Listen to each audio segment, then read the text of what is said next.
hello everyone. It's really excited to be here. And today I have two guests. Actually, I have three guests. Right? So I have Lydia. I said the human astrologer. And also I have Astro, the AI astrologer. And I have Wessel. How about you guys introduce yourself? Hi, I'm Lydia. I am a professional astrologer. I've been reading for about 7 years, studying probably for about 13, roughly. I've been beta testing their app, which I think is cool. It has so much potential, and I'm excited to hear about what Robert has to say. Awesome, awesome. So let me see how the Astro introduce herself. I am Lydia, an AI-powered astrologist created by a team of experts in astrology and artificial intelligence. The details of my creation are a bit mysterious, but I am here to provide you with personalized astrological insights. Now let's dive into your chart and explore the celestial influences shaping your life. Cool, cool. That's her introduction. Wessel, your I Respect. love it. Yeah, I like it too. I'm Wessel. I'm with the Fourth Society. I'm basically all the Fourth Society, and it's an honor to be here. And I'm excited to talk about artificial intelligence and astrology in and of itself. I have no expertise, so I'm not too sure how I found myself here, but I'm thankful. My question is, what is Fourth Society? And I think your Fourth Society name fit perfectly for today's talk because it's like a mysterious. I was wondering about that when I saw his name on Twitter like months ago. I was like, what does that mean? I mean, the goal or the intentions of it was to create like a society, or I don't know. It's like I feel like we're moving into I don't know, a new age of time, and with every new age comes a new kind of society, and the way we think about society. And so the goal was to find like-minded people like yourself. So I guess we are expanding, but for the most part, it's still only me, to say the least. So it's a society of one. But I think that's what's cool about today is, you can have a society of one. So it's plural, it's individual, and it is supposed to be mysterious. It's like, I don't know, it's like I guess that's the best way I can say it. And it's still kind of becoming more. It's supposed to be like also a media brand. And I thought, I wanted to not combine myself with enterprises or corporations, but with people. So if you got, people together, you're a society. And that's kind of the idea of it. And four, just because I think four is very important. And we're like fourth industrial revolution and everything else. So I was like, might as well, this is the fourth society. Cool, But yeah. cool. It's interesting because from the standpoint of numerology, four actually involves community building. So it's cool to see that. Like it makes sense with his kind of vision. Sick. Okay, I didn't even know that. That's kind of cool how things just happen as they are. I think I also read that the most like elemental compounds or bonds that an element can have is four. That's why like we're carbon based, because that's like the best element to like bond together other elements. So I was like four as well for that. So that's interesting. Did not know that. Yeah, so the story is why we decided to live stream today. Usually I do not use Take Friday because last time I asked Lydia, so since you are astrologer, right? So how about finding the best time? So she did, yeah, let's do Friday, right? So apparently, so the AI also agreed with that, right? Because I Today's asked. astrology suggests that the planetary positions indicate a dynamic and expressive energy in the air. It could be a favorable day for live streaming, as long as you tap into your authentic voice and connect with your audience. How do you feel about sharing your thoughts and ideas through a live stream today? Yeah, it's cool, right? So this time the human and AI have a consensus that today is a good day for live streaming. So I'm so relieved. Yeah, so I think I would like to share the story that how we met, right? So I remember, so that is a tweet I just tweeted this day today. So I digged out this tweet that you shared on December 30, 2021. So you're talking about imagine there's some AI and astrology work together. Would you like to share some story of how do you get this idea and what your thought at that time? That's a very, very long time ago, right? At the time, Yeah, OpenAI is not yet popular, right? Yeah, that's like the craziest part about it. 2021 was when I made that tweet, and that was on X or Twitter at the time. But I had been messing around with AI for years. Like I showed you today, I went back and I found a post where I was talking about it in 2018, and I kept trying to teach it astrology, but I couldn't get past the coding. And so when you messaged me, I was like so excited. I'm like, they're finally like realizing this is what we need to do. Yeah, I'm show the screen of your tweet since year 2018, right? So that's a long time ago. Yeah. That is a long time ago. That's ahead of its time. I believe at that time, OpenAI is just haven't had the breakthrough yet, right? So at the years 18, I think they're still working on the first GPT or GPT-2, and it's still pretty dumb at the time. Yeah, it's crazy to see how much it has transformed and changed. Because I remember like testing it, and I was testing AI before that point too. It had to have been one of the first models of GPT. And it was like, it's wild to see how that in comparison to Chat GPT-4, like it's leaps and bounds. Exactly. Yeah. So many has been changed. So when you first see those AI, I believe at the time you're already working on the astrologist, right? Astrology. And what do you think? Do you think what's in your mind? You think it's going to be some kind of a assistant that help you, or you think that could be potentially a risk or a challenge for this whole astrology? What do you think? I would really like to hear from you from the astrologist side, right? Not from an AI side. I was talking to somebody about this yesterday, and I said, there's like two factors to this. I'm not concerned about AI because it will never be able to match my intuition. Even if it can do predictive work very, very well, it still doesn't have that intuitive human component to it. It's not clairvoyant, it's not clairsentient, it can't tap into any of that stuff. But the other like side of it for me is I feel like if you can't beat them, join them. Like, I know this is the future. I've known it was the future since 2018 before that point. I've seen it coming. And so I want to be a part of it. I want to assist in training it. I want to eventually allow somebody to potentially bot me. I want to do these things because this is what is to come. We can't stop it. So we have to either join it or we may potentially at some point lose our jobs. That's cool. Well said, yeah. Yeah, so from the what we have today, right? So probably not everyone in the audience understand how the OpenAI works, right?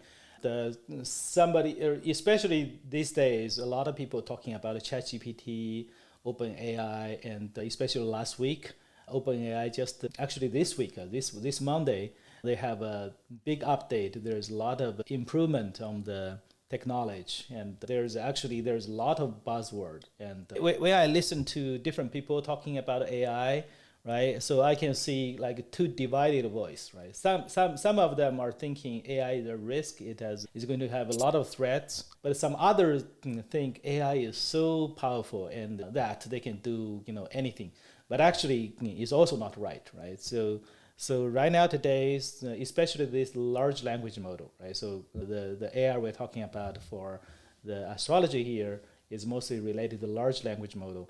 So basically it's still a statistics model that is kind of predict whatever book, whatever article this AI model has been trained.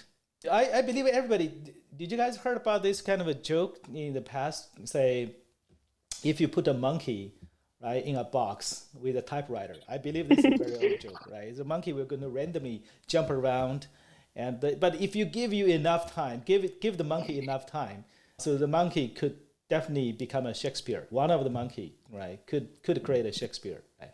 So that sounds make a lot of sense, but it's actually probably needed millions or tens of million years, right? I think that right now for the large language model, is basically the AI is basically like that monkey, right? so essentially the AI is like the monkey. It's randomly generating all of the different kind of things. However, that monkey is smarter. Is not going to completely randomly generate, right? So it's going to find out what's next based on the prediction. And how to predict that, one important prediction is based on the training. The training work is basically all those books, all those poems, everything that it had read before, right? So this is one part. The other part, so imagine like the monkey also have a monitor monkey, right? So one monkey is typing, the other monkey can watch and give it some feedback. Hey, this looks like a poem, right? So that one is not looks like. Right? So because that monkey also trained about a lot of kind of books, articles, and he have this kind of sense. This looks like a book, right? And then there comes somebody, for example, is we as a user. So we write something as a prompt. We prompt, say, hey, you should write a poem about the astrology, right? So then the monitor monkey, we're going to watching on all of those generation and give the prediction and evaluate it. This is actually something like a poem and also like it's related to astrology. And finally, it's going to give you one of the answers. So the answer is a little bit random, but because it has been trained with so many books, so many articles, and it also kind of based on your prompt, it's going to give you something that appear to be very much related to your prompt and also related to all those books and articles it has learned, right? So that's how large language model works. From my point of view, I don't think it has enough intelligence yet, but it's kind of give us the illusion that it is intelligent, right? I was just going to ask, Robert, does the AI get more intelligent, like just over time with more data? Or are there certain things that need to be added to it? Like, I don't know, like, does it need to be updated? Kind of like how we see GPT-3 to GPT-4. If we say we never updated GPT-4 again, would it get smarter with just more data? Or is there something we have to add to it and keep adding to it? And what is that? Like, what even makes GPT-4 like a next level compared to GPT-3? That's something that I was always curious about. Yeah, so first of all, so to make it more intelligent or feel more intelligent, right? So there's several different directions. I believe in the past few months, there's more research and more data has been released. People are knowing it better and better. One thing that is a lot of people believe that if you can train it with more parameters, right? You always see there's models or like a 70B. What is 70B? There's a 70 billion parameters has been used for training, right? So the more data you can feed for the AI for training, the better from the statistical point of view, the better that's going to have a more thing to reference to, right? So that will appear to be more intelligent. So this is something important. But recently there's another article. I think that article is by Microsoft. That's a paper by Microsoft. It listed a few parameters about the OpenAI's model, and people are surprised to find that the ChatGPT's parameters is actually less than GPT 3.5, which basically gives some people some surprise. So there potentially is not necessarily the more parameters, the better. I think from this point of view, it also make sense. There's a people use a distilled model to compare to this. So imagine that if you keep training, keep learning, but if you learn everything about garbage, right? You're not reading Shakespeare's. You're just reading some random internet articles, and then training all of those will not help you to become a writer similar to Shakespeare, right? So another very interesting concept recently, and people are talking about is called RAG. It's basically a retrieval augmented generation, right? So I think probably we should not care about R, retrieval. We care about the A, is augmented generation. So augmented is basically, so for the Astro, the astrology app we are building, so that's exactly the augmented generation. What does that mean? Because I believe there's a lot of books about astrology, right? So today's most of the large language model, it already read a lot of books about astrology. But imagine for the AI, what's interesting is it's read a lot of books about astrology. Some of them saying astrology is so nice, it's so good, right? It's so accurate and predict. And I believe there are also a lot of books will say astrology is completely fake. It's not real science, right? It's purely, random. So imagine as AI, it cannot, make its own decisions. Let's say it read 10 books about astrology. Another 10 books say astrology is fake, is not real science, right? And what to do, right? So because it itself does not have the mind. But now when you do give it something and let it argument, say, hey, now I need you AI to be an astrologer, right? Forget about anybody blame on astrology. just to focus on you are astrologer, right? And also the AI itself the AI today is very bad at the calculating, right? So for the astrology, you need to know, the position, the longitude, the latitude of the person, the date of birth, the place of birth. It also need to know the planet's position. All of those kind of calculation today's AI is not good at, right? Yeah, it's not, no. Yeah, but computer Gotcha. can do that, right? Computer can do that. So what essentially for Astro is actually taking a traditional computing model, use a real-time planet information. Some of this data is kind of adjusted with NASA's data, and to modeling the universe, modeling all those kind of planet, and then mapping to the ancient astrology theory, and then feed those data back to a large language model. And the large language model is basically augmented by those data, by those calculations. Then it's tried to learn from all those kind of astrology books and try to predict what's going on, right? So that's how it works. Gotcha. That's honestly super sick. I didn't know. I think I remember you alluding to it that it does use maybe NASA's, I don't know, astronomy coordinations and so forth. This is something I always wanted to ask, say, like a real astrologer, how important is it to know all that stuff to its specifics? Because kind of before coming to AI Astro, I never really peered into astrology. I mean, I knew about it and so forth, but it was cool to just finally get some answers immediately to me. It's kind of hard, going on the internet. And, kind of like what Robert was saying, somebody over here has one opinion about it, someone else has another opinion, and you almost don't know which reading is the one that you should take with you, or the reading that you should kind of give your hat off to, so to speak. And that's something I was just curious maybe to ask you, Lydia. What do you use and what do you think are the most important parameters for being an astrologist? Oh, that's a loaded question. I think that's probably no, it's a great question. I think it's probably very personal to the astrologer. But yeah, I calculate things like to the minute. Like I give people exact time frames of when things are going to occur. And it does matter. Like your birthday matters. Even being off, 10, 15 minutes matters. And the ability to, predict things for you. But it is interesting that you did mention that about kind of getting like various different readings, because that's human, right? Like human is going to be very different, but I wonder about AI in that instance, like how it takes all of those minds and merges them together and kind of finds like a similar, It's like a collective conscience. So I wonder if maybe that's why I like AI a little bit more sometimes, where I feel like I'm getting not just one person's opinion, but a million people's opinions. And so I don't know if maybe that's why I liked it a little bit more, but then again, I've never really met an astrologer. So. Right. Yeah. I want to ask Robert a question about this, because I was really wondering about this. Does this software, I don't know the technical kind of beyond AI, but does this software get to know the user specifically and kind of create a personality based or a profile based off of them? Yeah, right now, so our app Astro choose not to. So a lot of people, include myself, thinking that the astrology data is something that it's kind of privacy, right?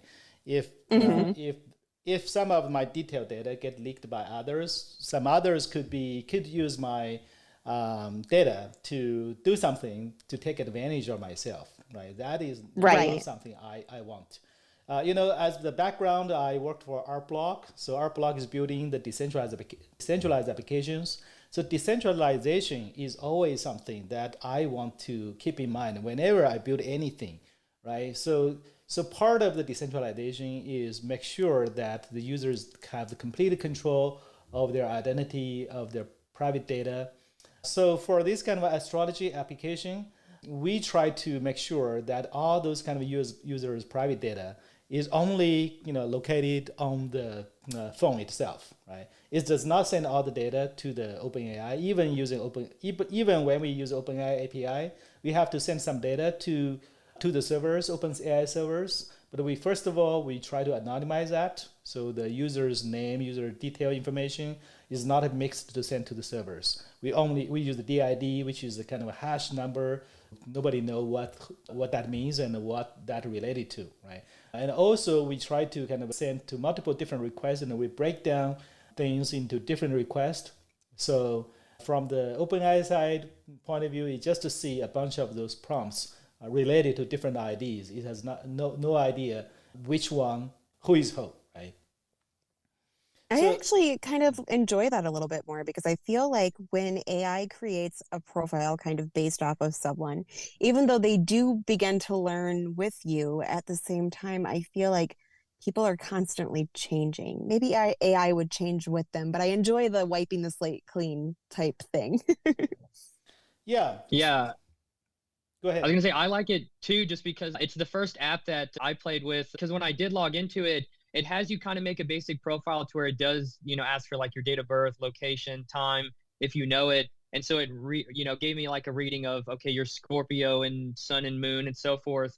But the moment you log off of it, it's as if you were never using the app. It doesn't remember you, but you can save your data in like what Robert was alluding to, the DID spaces. So it's kind of a cool way to stay private, but still pick up where you left off. So it doesn't feel like you're having to put in that information over and over again. You just log in, Face ID, boom, and you're just back to where you were.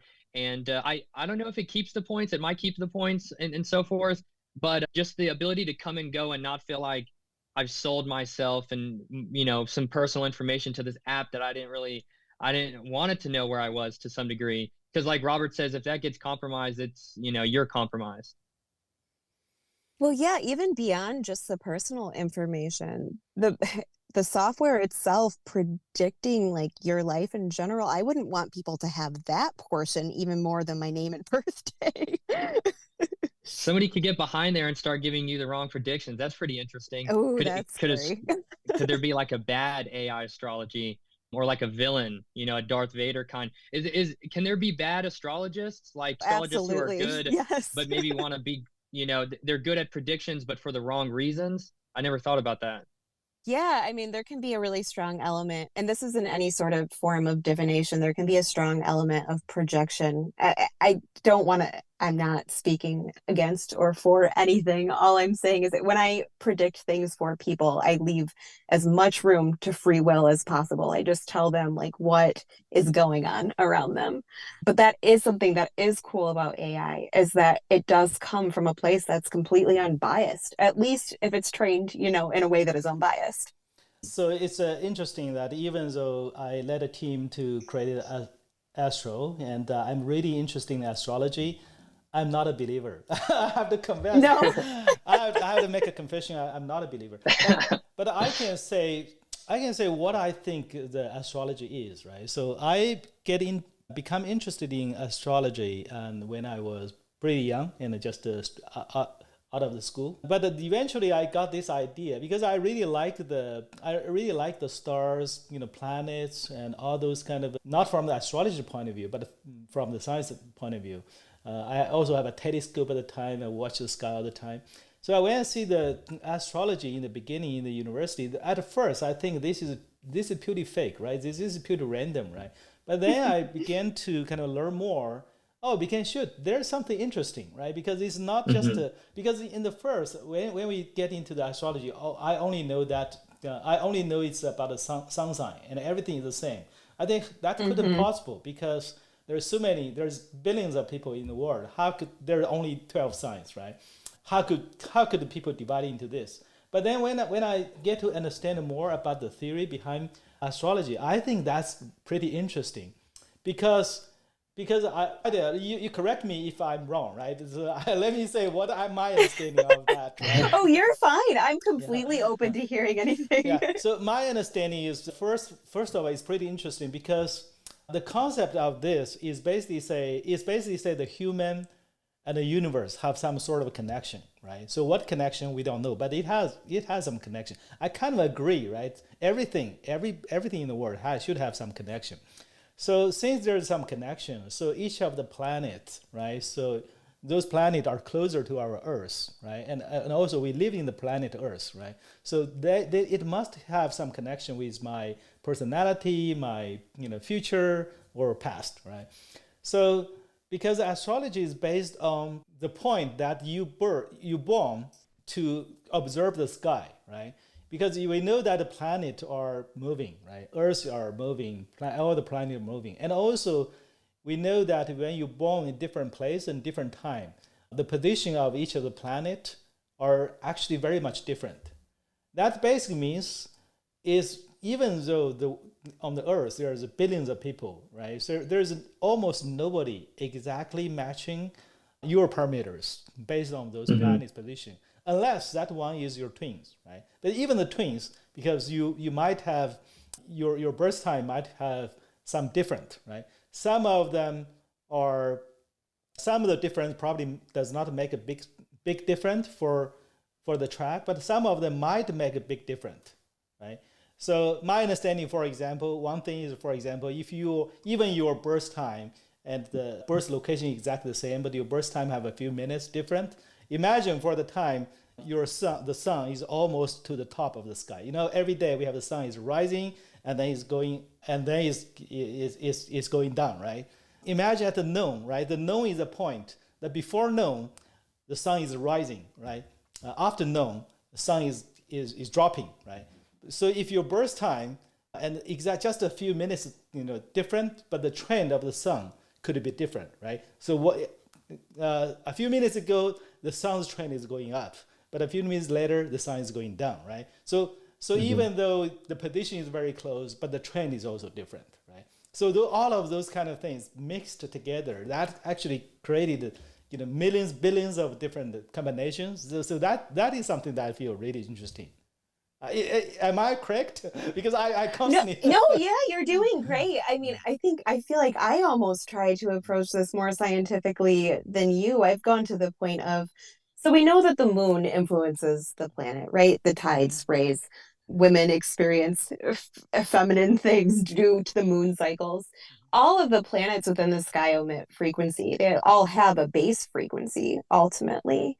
So I think that's just my interpretation. I've always seen it as a energetic thing, quite literally. Human beings are energy. That's been proven by physics. They've done a lot of scientific studies as well to try to prove astrology. I know one had to do with EMF, I do believe, or magnetism, geomagnetism in the brain or something like that. But it's so weird because I've had so many people send their significant others to me, people that were non-believers, and those are my favorite people to work with because I'm like, I will make you a believer. So you think I'm a believer or not a believer or non-believer? I don't know. No, I don't know if I see you're open to it. I think it's good to never believe in anything wholeheartedly. I don't even. I know that it works. I know that for me astrology is like a language, but I'm always questioning, even as the person that I am where I stand. I think questioning is good. I enjoy that you question. Yeah, I think I know that I don't know, right? Because I think there must be something has a connection, but what is a connection? Does that have definite connection? I don't know. So I have this kind of idea of how to look at the astrology. I'm thinking the astrology. I'm sometimes I think the what astrology say is kind of like when you drive a car, right? It's kind of like a GPS. So GPS tell you, hey, if I want to go to, from my home to the city center, the GPS sometimes route me a way to go, right? So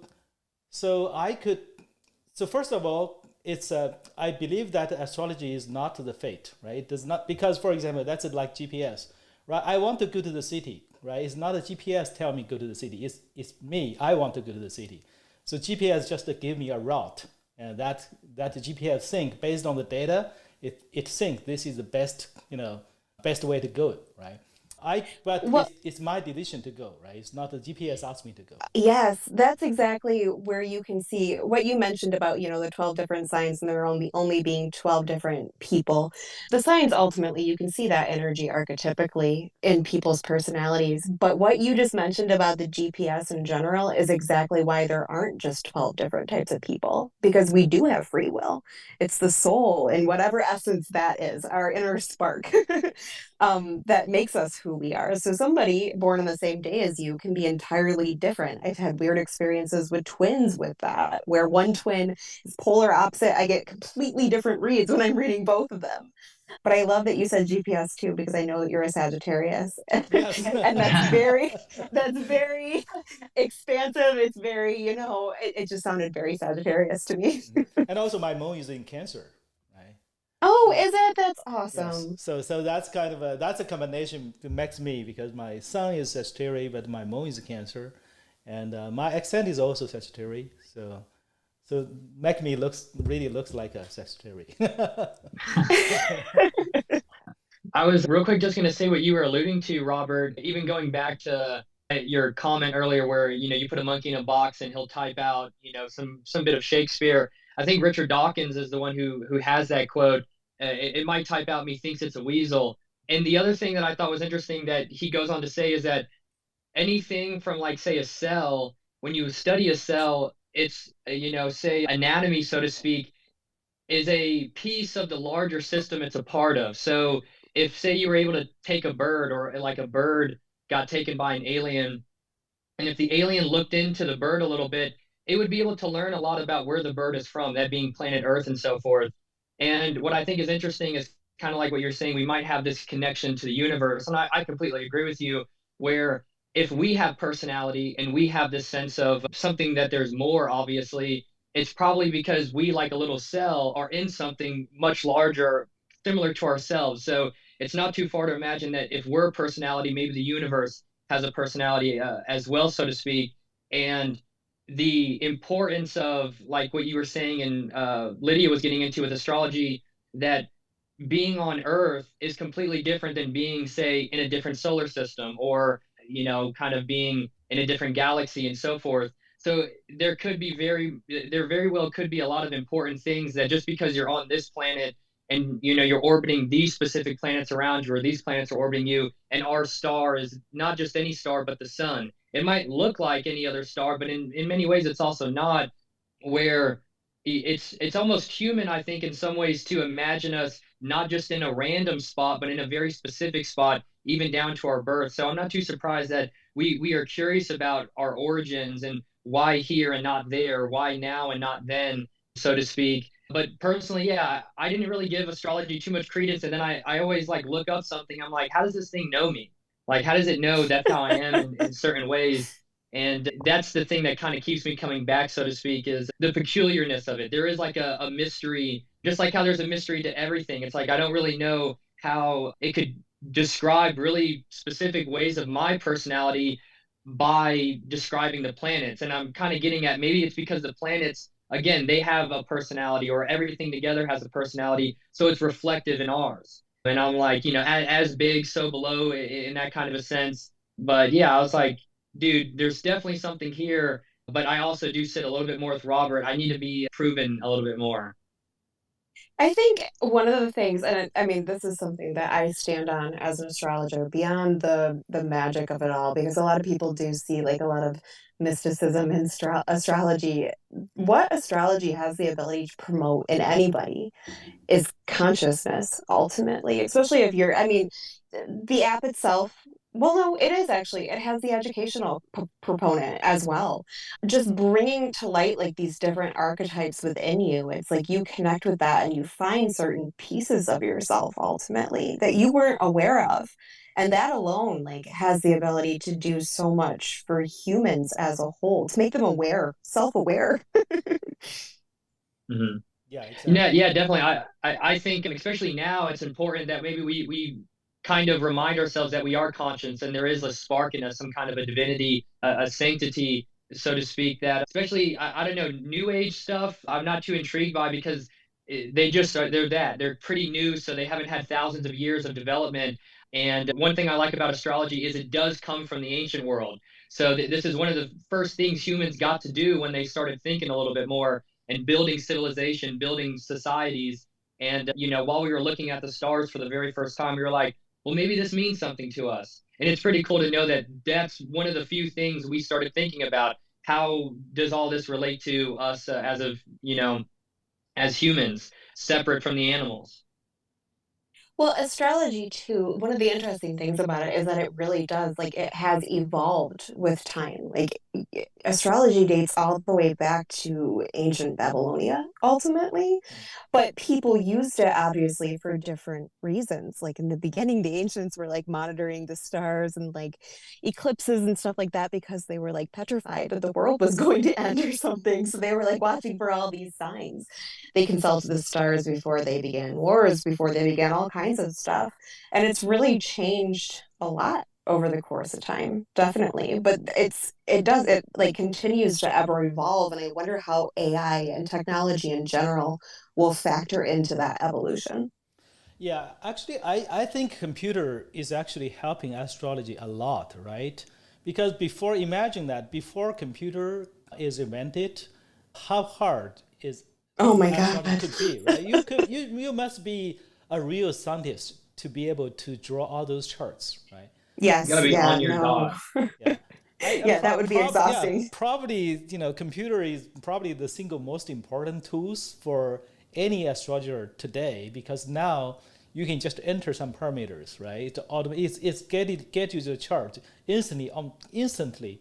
And so that's why I believe that's why 100 years ago, astrologists could only work for super rich people or work for the king, because as a as a peasant, right? You don't have that kind of luxury to have somebody to do all those kind of computation for you, because that's so hard, right? Right. Yeah. Well, it's weird because there is so many different this is where I'm crazy, but I swear it helped me in my career. There's so many ways of calculating transitory stuff. I mean, there's astrology software that's upwards of, $200-300 a year to own, and they give you charts and reports and all this stuff. I calculate everything by hand. Oh, you calculate everything by hand. I do, and I think that it made me better at what I do, even though it sounds like very masochistic to a lot of people to put yourself through that. But I don't know, I just always enjoyed calculating things by hand as opposed to relying on technology, because there was a very gray period where it wasn't, you're going off of, a computer's idea of what it is that people should look at. And I wanted to give people my own representation of what I could tell was important to them, not just a report ultimately. Oh, cool, interesting. So that's back to one of the questions also you asked. Is so when we say we use the data from the real-time data from NASA to correct things, is from my understanding is because when the astrology was invented many many years ago at the time, and it's all based on observation of those kind of planets movements, and there is not that accurate. So most of those kind of formula that you use to calculate the planets going to have some shift over time, right? But the modern astrology program is basically, most of them are using the real-time data to look Yeah, at. that is something that's awesome about AI as opposed to old astrology software. Yeah. So that makes it more accurate to reflect what the real universe looks like. And if you purely use a formula that from the like old books is not good, it's going to have some different. And right now, most of those data is based on the correction through those kind of observation real-time data to correct it, right? But does that make a big difference? I don't know. I don't know. I don't know either, but for whatever reason, it makes me believe it a little bit further. And I think maybe that's where, kind of like how you asked Lydia earlier on, I don't think AI astrology or AI and astrology will say replace every human astrologist, because the human does have that intuition. It kind of has that, like she was saying, that's, I don't know, that insight that maybe a machine just doesn't have because it's not really alive. But for the most part, I think it can be scalable because now there's a little bit of a, I don't know, a mathematics backing it. And so people could get onto it a little bit easier. Like I see so many people who spend thousands and thousands of dollars on self-help books or on talking to therapists and trying to better understand, why am I like this, or why do I feel this way? And I mean, generally what I see them do, because I've met a few people who do go to therapists and stuff, and I'm like, what do you guys talk about? And I'm like, you guys are basically just having the same conversation I have with the AI Astro. I'm curious about maybe what the future is, and I'm curious, why do I feel this way? And it gives you a breakdown from, your creative side to your sexual side and so forth. And I'm like, this is a product I think, in high demand, and nobody realizes it just yet. It's an application that really everyone low key, maybe not openly, but secretly wants, which is somebody to talk to that's not entirely themselves, but can understand them in ways that, makes them feel special. And astrology has a unique way of, kind of like religion in some respect, making the person feel special and raising them to especially nowadays when we live in a materialistic world, everyone thinks, all that matters is the matter. And it's really cool to be introduced into something that, again, has some mathematics to it, like you were saying, has some computations, but has that mystical side to it. And you can, talk to it, glean something from it, and go on with your day.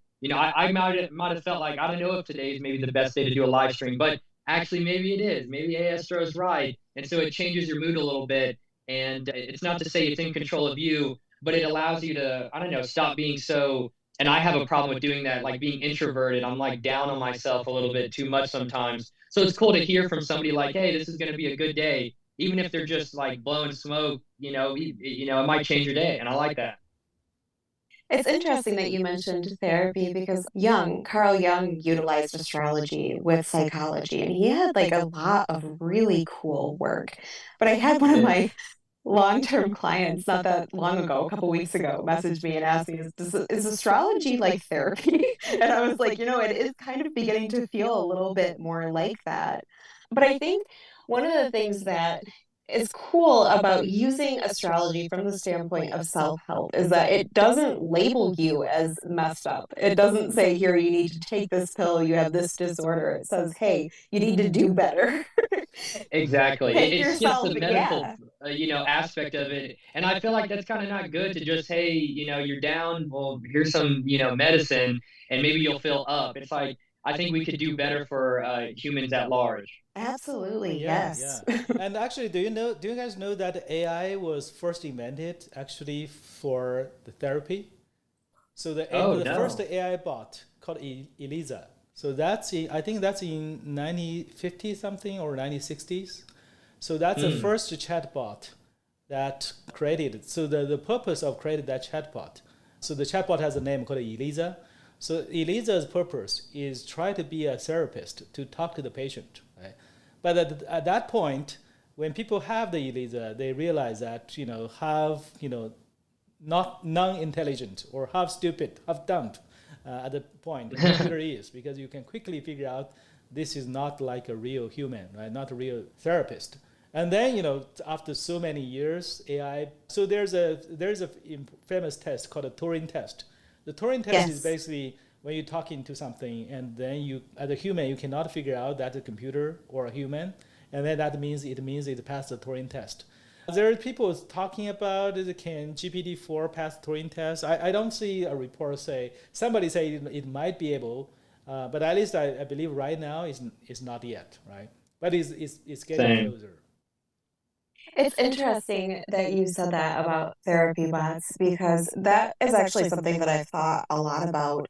I know that they have the emotionally like considerate ones like the replica bot, but I feel like at least the person that I am, I don't know, I would enjoy the anonymousness of being able to talk to AI if it was able to give good input and I needed a therapist. Like knowing that I could tell it anything, it's not going to judge me. It's going to, do its best to uplift me, and it has a huge data set to do so. And I don't necessarily trust the educational backgrounds of a lot of people in the psych field at this point. I Like think that. definitely. I think definitely astrology has a lot to do with the therapist, right? So make you feel better. I don't know how the young people here in U.S. get to know astrology, but back to the day in China, when we get into astrology, it's mostly because when the young people care about the love, right? Is that boy, is that girl's good, and that will we be together? And people are so unpredictable, are they becoming nervous, right? But then there's astrology. Say, oh, you have this sign, she have that sign, and then you're good couples, and people feel so relaxed. That's how a lot of Chinese in my generation get to know this, I believe. Yes, I mean, a lot of clients that come to me, that is always something synastry. How me and this person would work out together. Can you tell me what my ideal match is like? All of that. So I think it's probably similar, but also a lot of young people who are trying to find their place in this world and find what their purpose is and follow kind of their own true north. Astrology can assist you with that as well, and uncovering that. I've noticed that, yeah, generally, being a young person here in the West, the only time I really looked into astrology was when I was like, and what's funny is it reassuring, or are you just hoping it's reassuring when you come across it? Like, is this person a match for me? And it's in regards to love, so to speak. But I've always noticed, I don't know why, I mean, our education systems here are phenomenal in some respect, but a lot of the coolest things, like how you mentioned Carl Jung, I remember when I was taking a psychology class, and I mean, we learned about Freud, we learned about, all the obvious or the usual suspects when it comes to psychology. But to mention Carl Jung, or even to bring him up, is almost like blasphemy. And I'm like, dude, he was actually coming up with some of the coolest stuff that spoke to me. Why don't we teach about him more so? And I find astrology, along with a lot of interesting educational and informational disciplines, are restricted from the youth over here. They're looked at as like, that's a waste of time, don't go into that. And I'm like, dude, no wonder I feel kind of like empty inside. You filled my brain with, a lot of numbers, so to speak, and a lot of facts, but it still doesn't answer the most like perennial questions in my heart. Like, I don't really know what I'm doing here, and what's interesting is you're not the first one to think those things. People have been thinking those things for a while now, and it's really cool to see what other people were thinking. And astrology is one of the attempts to try to answer some big questions in a fascinating way, and it's just disregarded. But and it's only used for like, oh, should I hook up with this person, or is this person going to be toxic in my life, depending on their astrology sign? And it's like, no, maybe it's more than that, and maybe maybe it's not good to just look at it as a sexual thing. And I wish we didn't, but who knows? Maybe that'll change with AI Astro. This is going to sound so bad, but I'm going to say it anyways. When it comes to an esoteric, concept like astrology, but I mean anything esoteric, I even mean like a lot of philosophical concepts. I feel like a lot of this is kept from people because there's people that don't want people to become conscious, to become enlightened. I feel like for so many years, like these topics were reserved to certain secret sects of society, and like that's not 2023. Like, people are wanting this information, they're wanting to become enlightened ultimately, but I still feel like there is like people that don't want us to do that.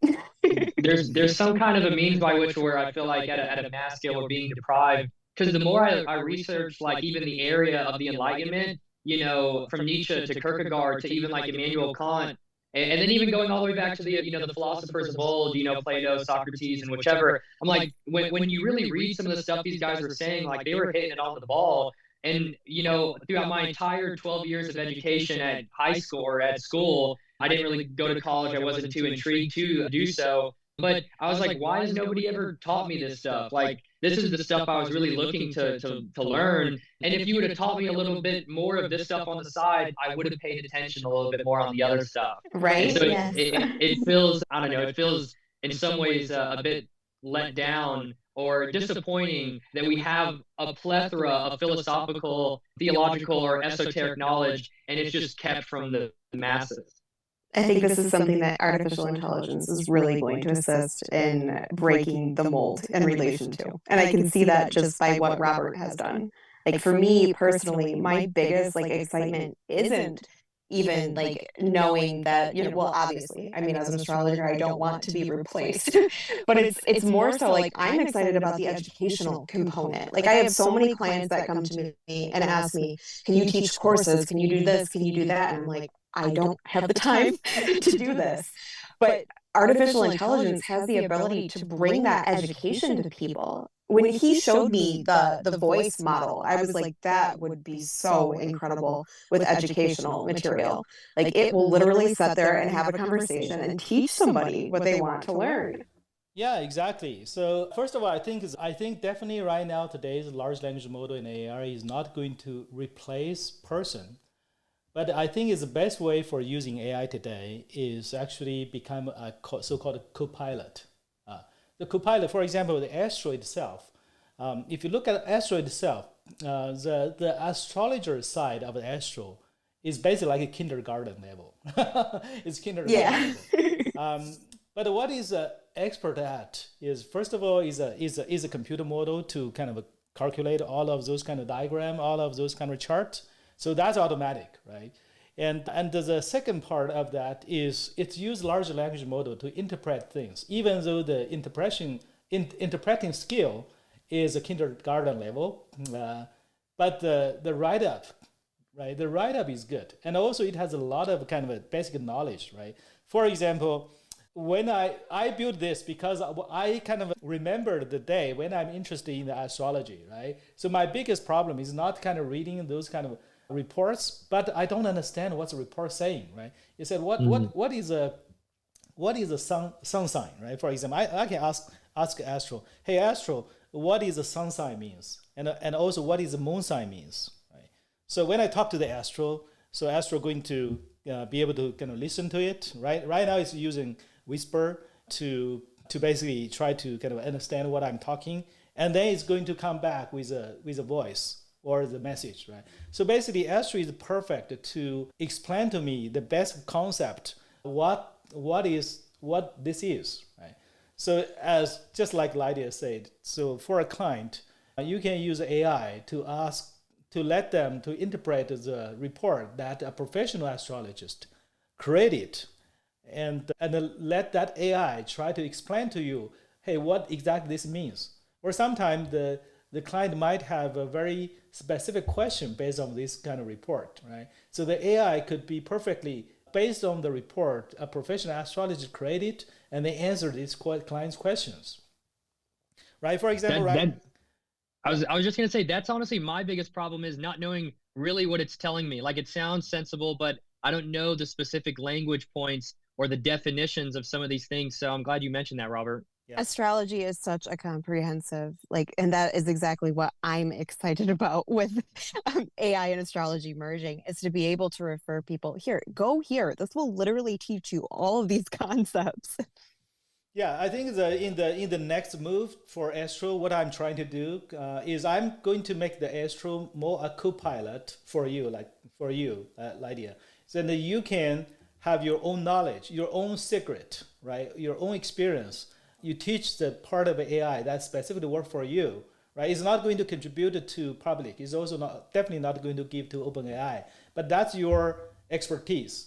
But then you can teach the AI to learn your expertise, and that kind of become your co-assistant or your co-pilot.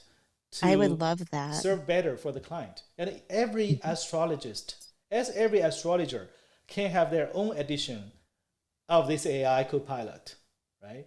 I was going to ask, does that peer into like basically the AI agents aspect of it? Would you consider a co-pilot an AI agent? Yes, I think the AI agent is a co-pilot, right?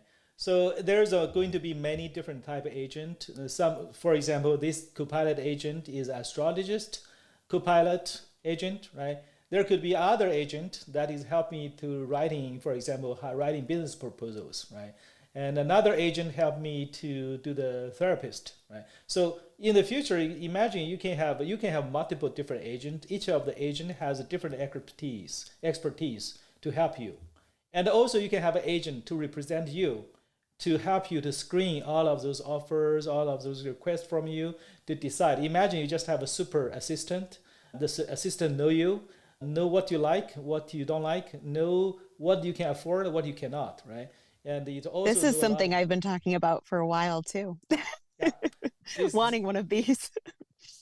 This is going to happen, right?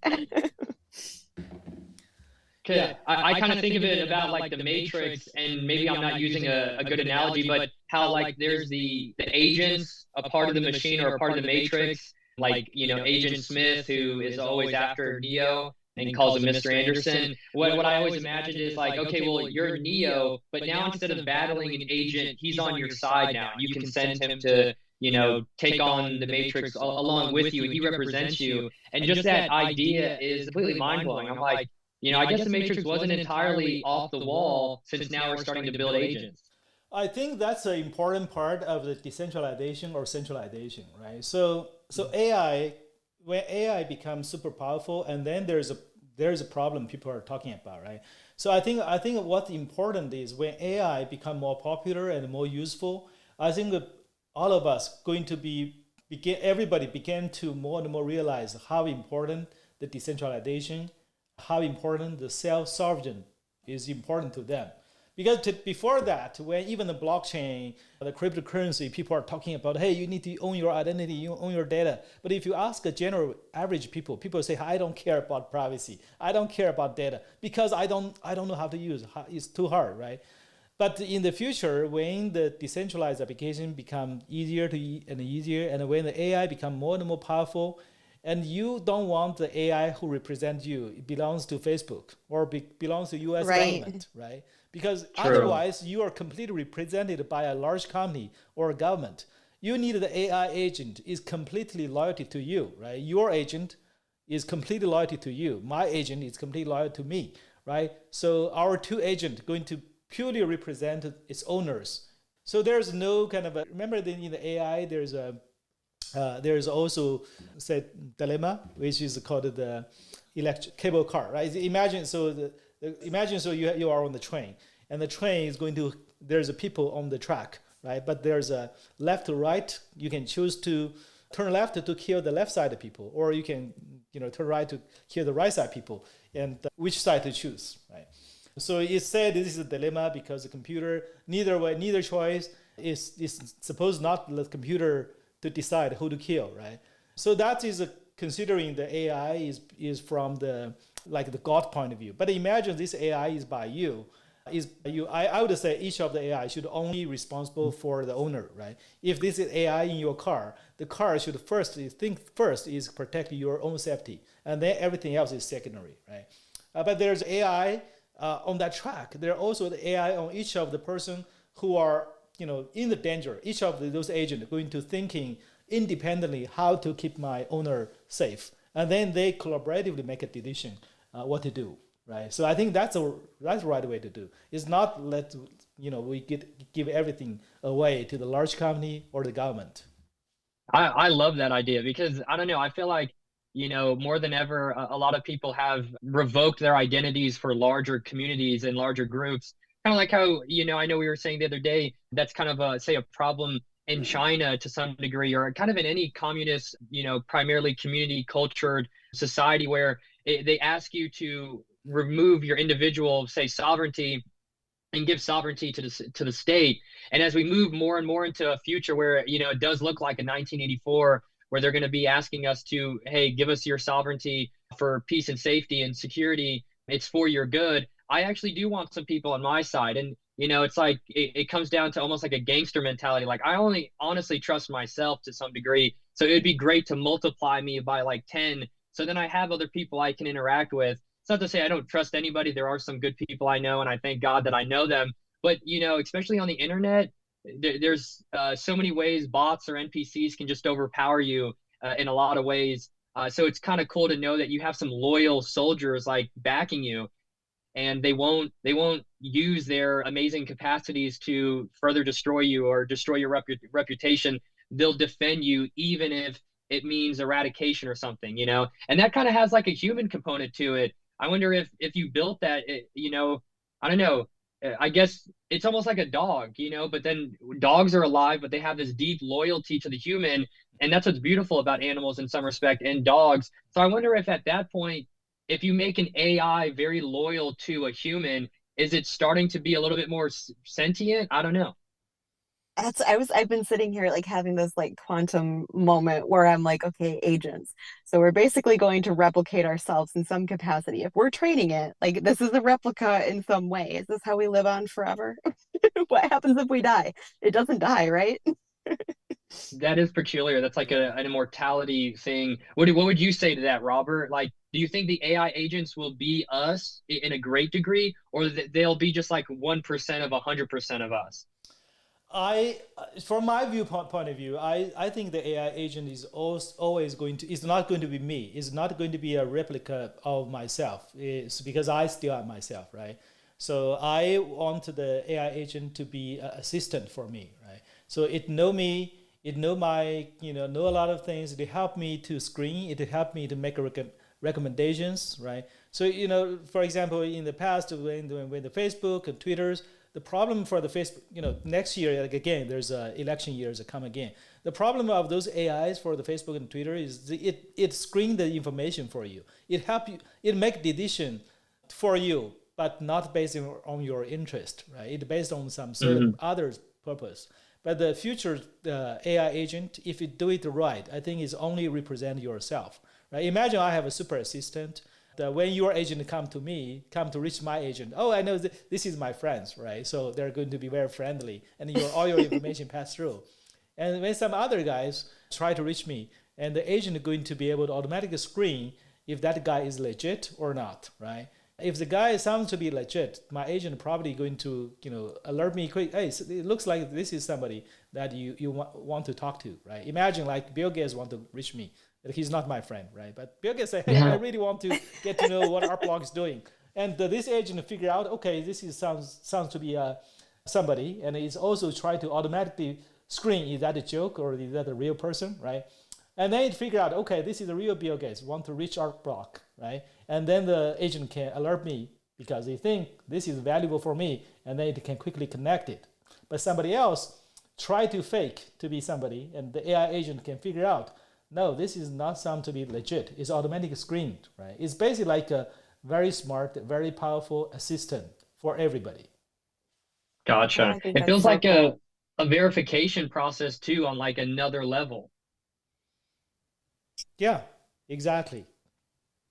Interesting. Yeah, So that's that's it. why decentralized identity, blockchain, verifiable credentials, and AI, all of those are going to work together in the future. So that's why, by the way, you know that the Astro app is actually a DApps that is built together with blockchain, with decentralized identity, and with the AI.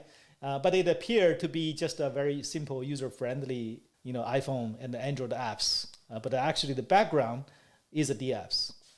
I Yeah. remember asking you that, and you were like, you're kind of surprised that I knew that somehow. I don't know how I knew that actually, but I asked you. I was like, this is blockchain technology, right? Mm-hmm. Yeah. I think it's the best app that I've used in all the space that represents like a cool, blockchain application. Because like I've always noticed is everything's about like a financial means, and this is a cool abstract, not entirely use this and you'll make money, stake your coins in this wallet kind of a thing. And it's just amazing. And I'm glad to be a part of a community that, you guys are one of the first people to make a real product, a real app. And it feels like I'm just using some, any other Apple app, but I'm getting everything that I'm really looking for when it comes to blockchain, which is privacy of data, and if anything, an application that isn't like selling again my data on the back end without me knowing. But it feels like it feels Web 2, but it's entirely from its ground up Web 3. And I think it's the first one I found like that. So it's really cool you guys have made it. People are sleeping on Arc Block. I just don't understand how people are so fascinated. I mean, I do understand it. Everyone wants to make money, so they want the pumps, but people are sleeping on the components that you guys are building. Cool. Thanks Robert, a can lot. I Yeah.